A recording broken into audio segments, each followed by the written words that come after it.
এক মানুষ মুখে যদি শুধুমাত্র বলে আশহাদু আল্লা ইলাহা ইল্লাল্লাহ ওয়া আশহাদু আন্না মুহাম্মাদার রাসূলুল্লাহ, কিন্তু এই বাক্যের অর্থ কি সে কিচ্ছু জানে না, বুঝে না। লা ইলাহা ইল্লাল্লাহ মানে কি জানে না, মুহাম্মাদুর রাসূলুল্লাহ মানে কি জানে না, কিছুই বুঝে না। কিন্তু আশহাদু আল্লা ইলাহা ইল্লাল্লাহ ওয়া আশহাদু আন্না মুহাম্মাদুর রাসূলুল্লাহ সে যদি একবার না হাজার হাজার বারও পড়ে, সে কখনো মুসলমান হতে পারবে না। কারণ এই বাক্যটা কোনো মন্ত্র না যে পড়লে অটোমেটিক মুসলমান হয়ে যাবে। এটা একটা কথা, এই কথার উপরে বিশ্বাস করলে তখন মানুষ কি হবে? ঈমানদার হবে, মুসলমান হবে। কথা কি বুঝাতে পারছি? আসেন এবার আমরা প্রথম পিলার এই আশহাদু আল্লা ইলাহা ইল্লাল্লাহ ওয়া আশহাদু আন্না মুহাম্মাদান আবদুহু ওয়া রাসূলুহুর অর্থ কি সেটা জানার চেষ্টা করি সংক্ষেপে। লা ইলাহা ইল্লাল্লাহর অর্থ হলো আল্লাহ ছাড়া যত ব্যক্তি, যত বস্তু, যত মতবাদ, যত আদর্শ সারা পৃথিবী জুড়ে আছে, যেই ব্যক্তিকে, যে আদর্শকে, যেই মতবাদকে মানুষ অনুসরণ করে, অনুকরণ করে, পূজা করে, আনুগত্য করে এবং অন্ধের মতো মেনে নেয়, আল্লাহ ছাড়া আরো বিভিন্ন আদর্শ পৃথিবীতে আছে না নাই?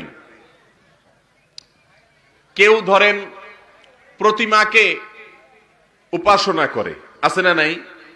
কেউ হয়তো কোনো মানুষকে উপাসনা করে, কেউ কোনো কবরকে উপাসনা করে, কেউ কোনো গাছকে উপাসনা করে, কেউ ফুলকে উপাসনা করে, কেউ আগুনকে উপাসনা করে। এরকম নানা রকমের উপাসনা এবং পূজা দুনিয়াতে আছে না নাই? শুধুমাত্র পূজা না, অনেকে মনে করে যে অমুকে আমাকে খাওয়ায়, অমুকে আমাকে পালে, অমুকের কাছে আমি প্রার্থনা করলে, অমুকের কবরে গেলে আমার এটা লাভ হবে, অমুকের কাছে বললে এটা লাভ হবে, খাজা বাবার দরবারে গেলে এটা অর্জন হবে, অমুকটা করলে এটা হবে। আল্লাহ ছাড়া যত ব্যক্তি এবং বস্তুর কাছে এরকম আশা করে মানুষ, অদৃশ্যের যত শক্তির কাছে মানুষ আশা করে, এই সবগুলা হলো এই লা ইলাহা ইল্লাল্লাহর পরিপন্থী, এর বিরোধী বিশ্বাস। এর বিরোধী বিশ্বাস এবং এর উল্টা বিশ্বাস যদি থাকে, তাহলে সে কখনো মুসলমান হইতে পারে? তাহলে আমাদেরকে মনে রাখতে হবে লা ইলাহা ইল্লাল্লাহর দাবি কি, এটার মানে কি। লা ইলাহা ইল্লাল্লাহর মানে হলো আল্লাহ ছাড়া আমাদের ইবাদত, আমাদের পূজা, আমাদের উপাসনা, আমাদের আনুগত্য, আমাদের মাথা নত করা, এগুলোর অধিকার আল্লাহ ছাড়া আর কারোর নাই। আল্লাহ ছাড়া আর কারোর সামনে করা যাবে এগুলা? আপনি অন্ধের মতো অনুসরণ করবেন একমাত্র এক সত্তাকে, তার নাম কি? আল্লাহ রাব্বুল আলামিন, আপনার সৃষ্টিকর্তাকে। এখন আমাদের মধ্যে অনেক লোক আছে, আল্লাহকে মাবুদ হিসাবে আমরা স্বীকার করি, আল্লাহকে আমরা উপাসনা করি, আল্লাহর আমরা ইবাদত করি, আল্লাহর আমরা বন্দেগী করি, কিন্তু সাথে সাথে পাশে পাশে আবার অন্য কোন ব্যক্তি অথবা বস্তুরও উপাসনা এবং পূজা করি আমরা, ঠিক না বেঠিক ভাইরা আমার? এজন্য আপনি কতটুকু মুসলমান এটা মাপার জন্য আজকে আমরা আলোচনা করতেছি যে আল্লাহ বলেছেন, হে ঈমানদাররা ইসলামে পরিপূর্ণভাবে প্রবেশ করো। আধা আধি প্রবেশ করলে, কিছু প্রবেশ কিছু বাইরে থাকলে সেই ইসলাম আল্লাহর কাছে গ্রহণযোগ্য হবে না। অথচ আমরা বেশিরভাগ মুসলমানরা জীবনের কিছু কিছু ক্ষেত্রে ইসলাম মানি, আবার অন্য ক্ষেত্রে ইসলাম মানি না। তাহলে কখনো খাঁটি মুসলমান হওয়া যাবে? ভাইরা আমার, ইসলামের 5টা মূল কাজ আছে, পিলার আছে, পিলার মেইন কাজ, এগুলা না হলে ইসলাম হবেই না। তার প্রথমটার ব্যাখ্যা দিতে গিয়ে বলছি যে আল্লাহ ছাড়া সত্যিকারের কোনো মাবুদ নাই, এই কথা আমাদের অন্তরে কি থাকতে হবে? বিশ্বাস থাকতে হবে। সে অনুযায়ী কাজ করতে হবে, মুখে স্বীকার করতে হবে। অতএব আল্লাহ ছাড়া অন্য কারোর কাছে, কোন শক্তির কাছে প্রার্থনা করা যাবে? কোন মরা পীরের কাছে, পীর সাহেবের কাছে, কোন মাজারের কাছে কিছু চাওয়া যাবে? যাবে না।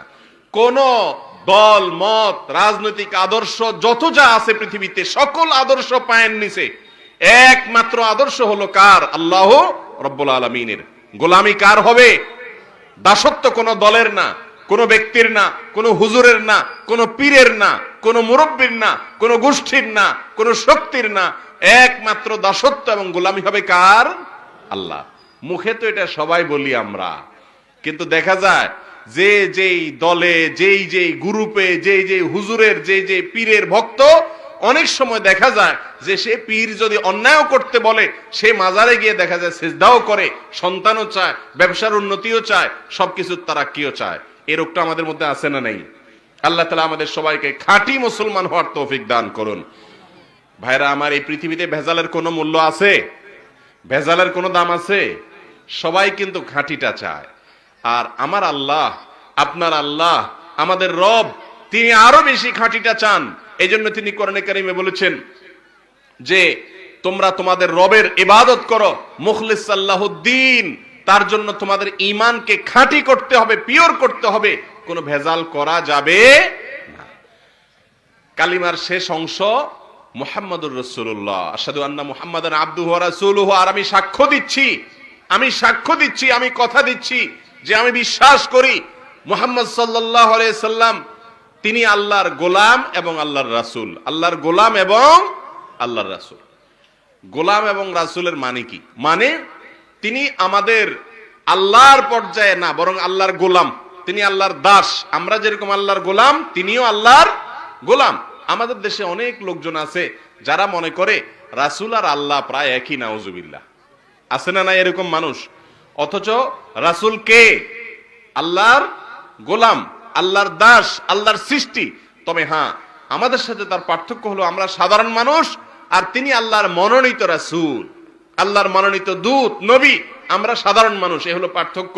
কিন্তু তিনিও মানুষ, তিনিও আল্লাহর গোলাম, আমরাও আল্লাহর গোলাম। ঠিক না ঠিক বলেন?